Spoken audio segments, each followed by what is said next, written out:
Queridos, graça e paz, estamos de volta e hoje com um tema muito forte, porque vamos apresentar pontos fulminantes da escatologia consumada, pontos que pontos que provam que a escatologia ela é consumada. Para você que não entende muito o que é a escatologia consumada ela nos ensina que todas as profecias bíblicas já foram cumpridas. Então, vem comigo, vem com o canal Voz das Nações, que estaremos mais uma vez provando que a escatologia ela é consumada. Primeiro texto, eu vou tentar fazer de maneira rápida, bem objetiva, apenas apresentar o texto, sem dar muitas ênfases no contexto, que eu vou deixar para você fazer isso. Daniel capítulo 12, vamos começar por aqui. Daniel capítulo 12, o versículo é o 7. Diz assim: E ouvi o homem vestido de linho, que estava sobre as águas do rio, quando levantou a sua mão direita e a sua mão esquerda ao céu, e jurou por aquele que vive eternamente, que depois de um tempo, de tempos e metade de um tempo, e quando tiverem acabado de destruir o poder do povo santo, todas essas coisas serão cumpridas. Duas perguntas retóricas, mas que fazem você pesquisar. Primeira coisa, quando que o poder do povo santo foi destruído? Quando? Alguém tem dúvida que foi no ano 70 DC do primeiro século, que aquele poder exclusivo, aquele povo que era um povo exclusivo, deixou de ser para algo ser abrangente, para que Efésios capítulo 2, a partir do versículo 11, venha hoje ter uma evidência clara, forte, que agora não existe um poder exclusivo. Os judeus não são mais exclusivos. O que é exclusivo é a igreja de Cristo, é o povo, é os filhos, é aqueles eleitos de Deus. Mas tudo bem, vamos lá. Primeira coisa.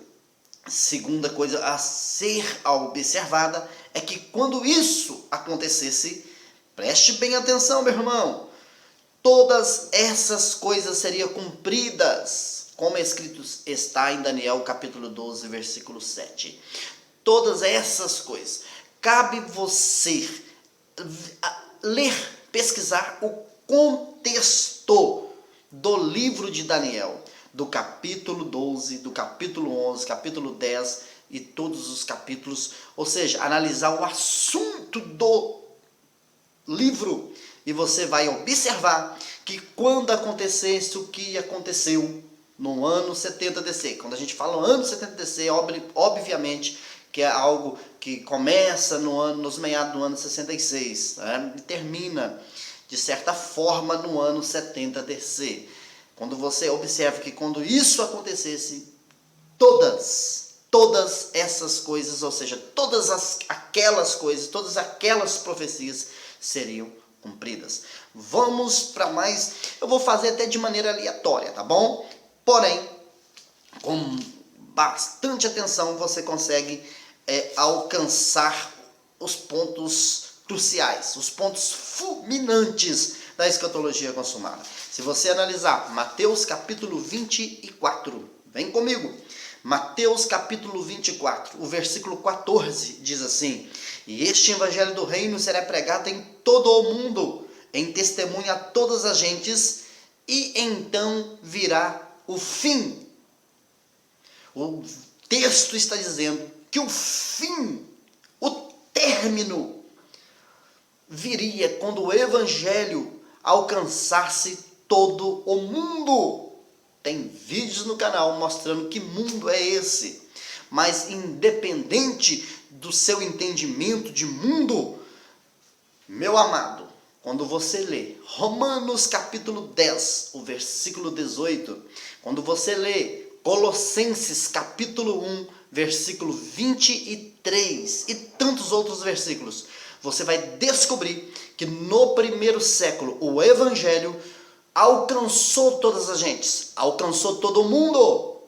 E se não veio o fim, Jesus foi e é mentiroso.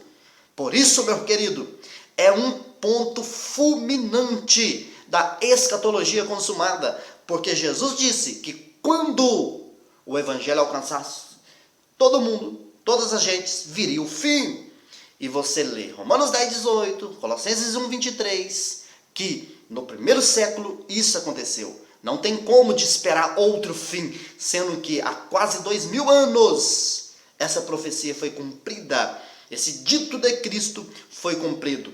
Então, meu querido, está consumado. Vamos lá.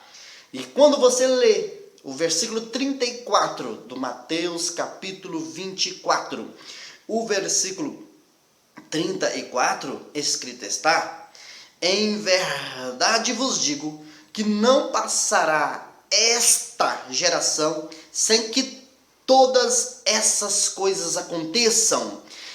Meu amado, mais uma vez, o Mateus 24, versículo 34 diz que foi Jesus que disse, registra o dito de Jesus, que todas aquelas coisas aconteceriam naquela geração.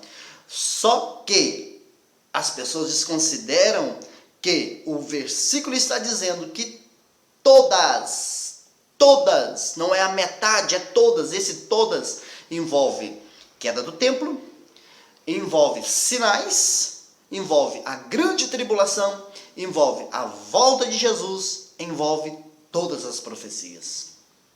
Todas.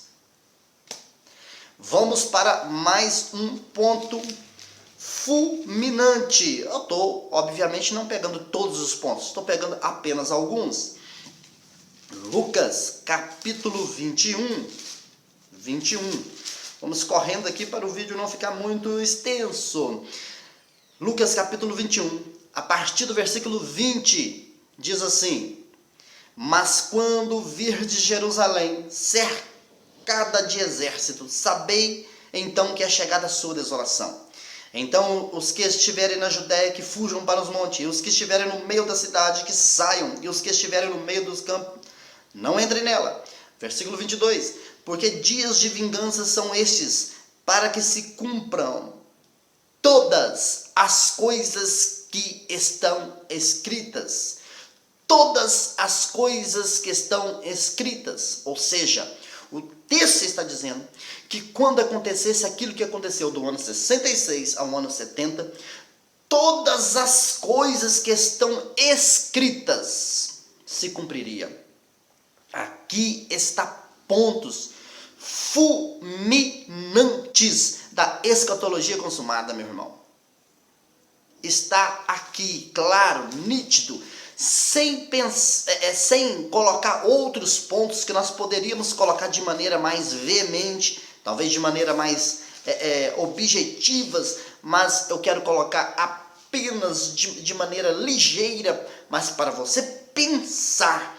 Hebreus capítulo 1, versículo 1, está escrito o seguinte: havendo Deus antigamente falado muitas vezes de muitas maneiras aos pais pelos profetas, a nós falou-se nestes últimos dias pelo Filho. O escritor no primeiro século, o escritor aos Hebreus no primeiro século, ele está dizendo que eles lá estavam vivendo os últimos dias. Isto é muito forte, meu irmão. Se você analisar o mesmo Hebreus, capítulo 9 e o versículo 26, está escrito o seguinte: de outra maneira, necessário lhe fora padecer muitas vezes desde a fundação do mundo, mas agora na consumação dos séculos, uma vez se manifestou para aniquilar o pecado pelo sacrifício de si mesmo. Agora, olha a frase, preste bem atenção. Mas agora, na consumação dos séculos, o autor aos Hebreus está dizendo que ele estava vivendo a consumação dos séculos naqueles dias, no primeiro século. Também, meu querido, nós podemos, outro texto, podemos analisar um outro texto, que é Gálatas, capítulo 4, versículo 4, que diz o seguinte: mas vindo a plenitude dos tempos, Deus enviou seu Filho, nascido de mulher, nascido sob a lei. Mas vindo a plenitude dos tempos, meu querido, Jesus veio na plenitude dos tempos. Deu para você entender que a plenitude dos tempos ocorreu no primeiro século? Está muito claro, meu irmão, está muito claro. É só para aqueles que não aceitam a palavra da verdade, não aceitam o evangelho. Não aceitando o evangelho, aí fica muito complicado. Tem outros textos, podemos ler também, deixa eu ver se eu encontro aqui, isso, 1 aos Coríntios, capítulo 10 e o versículo 11, ora, tudo isso lhes sobreveio como figuras, e estão escritas para aviso nosso, para quem já são chegados os fins dos séculos, ou o fim dos séculos. 1 aos Coríntios, capítulo 10, versículo 11. Paulo escrevendo aos Coríntios, ele diz: tudo isso lhes sobreveio, vocês de Corinto, como figuras, e estão escritas para a vida nosso, seus, meu, nosso, para quem já são chegados o fim dos séculos.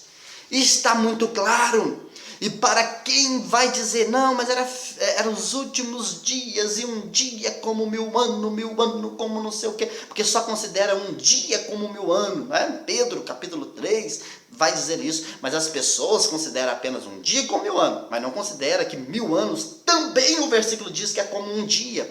Eles não consideram isso, mas independentemente se consideram ou não consideram, vocês têm que aceitar. 1 a João, vamos lá, meu irmão. 1 a João, deixa eu ler aqui, juntinho com você. 1 a João, estou encontrando aqui, 1 a João, capítulo 2, e o versículo 18, que diz: filhinhos, é já a última hora. João está dizendo que não faltava mais um dia nessa matemática espiritual, nessa calculadora espiritual. Não faltava mais um dia. Eles estavam vivendo a última hora. João e os seus, para quem ele escreve, aquele povo, todos do primeiro século, estavam vivendo a última hora. E não é à toa, meu irmão, não é à toa que no livro de Apocalipse, quando você lê todo o livro de Apocalipse, você vai encontrar, por exemplo, Apocalipse capítulo 1, versículo 3, você pode ler o 1 também, versículo 2, capítulo 1, 2, 3, mas o 3, bem-aventurado aquele que lê, e os que ouvem as palavras desta profecia e guardam as coisas que nela estão escritas, porque o tempo está próximo. O tempo para aquelas igrejas da Ásia estava próximo. João vai dizer, olha, quero dizer para vocês que o tempo está próximo. O tempo de quê? Do cumprimento de todas as coisas. É simples, meu irmão. Se você lê algo simples como Apocalipse, capítulo 3, se você lê o versículo 7, diz assim: e ao anjo da igreja que está em Filadélfia, escreve isto. Ou seja, a carta é enviada para o anjo, para o pastor da igreja de Filadélfia, entregue a ele, e você lê o versículo 10, vai dizer: como guardaste a palavra da minha paciência, também eu te guardarei da hora da tentação que há de vir sobre todo mundo para tentar os que habitam na terra. Ou seja, o texto está dizendo a você, pastor da igreja de Filadélfia, a você que tem guardado a palavra da minha paciência, eu vou te guardar, porque vai acontecer em um tempo que você está vivo, que você ainda esteja vivo. Versículo 11, eis que venho sem demora. Ô pastor da igreja de Filadélfia, vem aqui, eu vou vir sem demora. Guarda o que tens, você guarda o que tens para que ninguém tome a tua coroa, pastor da igreja de Filadélfia. Está percebendo que não está falando para mim e nem para você, está dizendo para o pastor da igreja de Filadélfia. Como ficam os doutores, PhDs, vocês não têm vergonha de não entender isso. E para quem divide o livro de Apocalipse, olha só para você ver, meu irmão, você que está dividindo o livro de Apocalipse, eu vou terminar por aqui.